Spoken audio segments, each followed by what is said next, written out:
Por cierto que ayer en la conferencia del subsecretario de Salud y hombre más odiado de los últimos tiempos pasó de ser gris, luego se volvió un rockstar que llamábamos y hasta las mujeres le pedían citas. Y ahora todos descargan su odio en él y dicen, es que es su culpa, es que él no sé qué tanto tenga responsabilidad en el manejo de todo esto que está ocurriendo. Pero como es el que da la cara, pues es el que le tocan los guayabazos o los huevazos.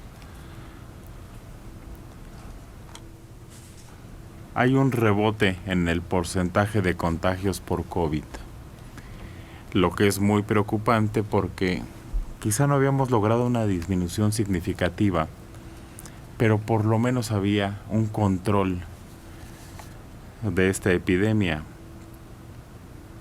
que por cierto vamos en los 75,000. Sí, sí, ayer nuevamente hubo más de 300 fallecidos, pero a mí, ¿sabes lo que me indigna? Porque sí me enoja mucho, muchísimo. Es que apenas hace 4 días, el lunes o el domingo, él dijo que estábamos en un aplanamiento, que yo no entiendo a qué le llaman aplanamiento, si sigue habiendo fallecidos, si sigue habiendo contagios, no sé por qué hablan de un aplanamiento, pero bueno, ellos se refieren al porcentaje. Ayer el rebrote fue del 2%. Uh-huh. El 2% que podría decir, ay, 2. No. Para un día el 2% es muchísimo, muchísimo. Porque si lo empiezan a acumular ese rebrote, en un mes llegamos a más del 30%, al del 60%. Bueno, no se tendría que acumular. No, Se supone. pero sí es preocupante que de un día para otro se haya notado ese incremento, sobre todo porque hay estados del país que dicen que ya van incluso a iniciar clases presenciales. A verde, Alejandro.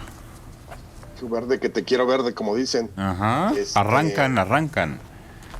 Mira, yo creo que desde luego hay una gran responsabilidad de parte de la sociedad, porque lo hemos visto en muchos sentidos, fiestas, reuniones y demás. La gente que se opone a usar el cubrebocas, hemos visto muchos videos de gente enojada y demás. Pero evidentemente creo que desde el principio hay un mal manejo de la crisis, porque como quiera que sea, la mayor parte de los países que atravesaron o que han atravesado la pandemia, sí tuvieron un descenso de casi 0 casos en alguno. Por ejemplo, en Italia llegó a que ya no hubo contagios una serie de días. Ahorita ellos están en un segundo rebrote que además se anunció y era esperado. Aquí desde el principio dijeron el gobierno a través de López-Gatell que no, que iba a haber cuando mucho 5,000 muertos, luego fueron cambiando las cifras, luego que si la curva, que si la recta.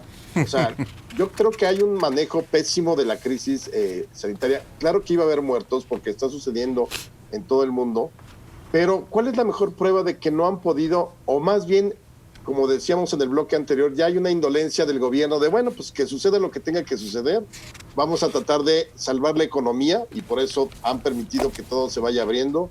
Ya abren los teatros también, los gimnasios con un 30%, es decir, por decreto estamos nosotros tratando de llegar al semáforo verde, pero es un verde que tiene muchas pinceladas o atisbos de rojo, o cuando menos de naranja, y entonces nosotros ya nos dijeron, bueno, es que aquí en México y en América Latina es diferente porque no hubo una reducción a 0, sino estamos en una meseta muy alta. El punto es que aquí ni siquiera podemos hablar de rebrote, porque seguimos en un promedio 4,000, 5,000, 4,500, 4,600. Si es fin de semana, por el mal recuento que se hace, bajan el número de fallecimientos a 200, 300, pero hacia el miércoles y jueves suben a más. El hecho es que a mí me da la impresión de que el gobierno ya está más o menos como diciendo, bueno, pues lo que son, como decíamos, daños colaterales. Ni modo. Que vaya falleciendo la gente, que no se saturen los hospitales, pero no, yo no veo realmente ni siquiera una como estrategia para enfrentar lo que podríamos llamar el segundo, o más bien el rebrote, cuando no hemos salido ni siquiera de la primera oleada. Liliana. Fíjate, Alejandro, que con respecto a lo que estás mencionando, o sea, que ya hay varios estados, se hablaba ayer de 16, 17 estados que ya podrían pasar a semáforo verde. Como lo dices, por decreto, más que por las verdaderas condiciones de que se haya conciencia y de que realmente estemos mejor, no. Y hubo hay dos estados, Chiapas y Campeche, que eran los que el secretario de Educación dijo que ya podían pasar a semáforo verde y tener clases presenciales. Algo que me llamó mucho la atención es que en el caso de Campeche, el gobernador dijo, no, ¿saben qué? Aquí no le muevan. Aquí los niños no van a regresar a las clases. Hemos tratado de mantener cierto orden dentro del estado para que el número de contagios no aumente y no vemos que Campeche esté preparado para un regreso a clases. O sea que ahí va a importar mucho la determinación que tome cada gobernador para que, independientemente de que el gobierno, el federal, diga ya pasan a semáforo verde, sean ellos conscientes de que si están aptos o no, que lo más seguro es que no, porque como vemos las verdaderas condiciones, no estamos preparados para dar ese paso, y que se detengan las actividades, es que se sigan manteniendo a medias o vamos a partes en que todavía no se puede dar un comercio normal ni una actividad normal en todo lo que son nuestros compromisos. Dora. Crónica de una muerte anunciada. Aquí es semáforo verde por decreto, no, es muerte por decreto. Creo que el satánico doctor Gatell puede tener la especialidad, la experiencia, pero nunca midió la dimensión de lo que era una pandemia. Experimentó, falló la estrategia. Y bajo su discurso repetitivo, todos los días, lo mismo, de aquel rating que logró por el interés que teníamos muchos de saber día a día cómo evolucionaba, cayó estrepitosamente. ¿Culpar a la sociedad?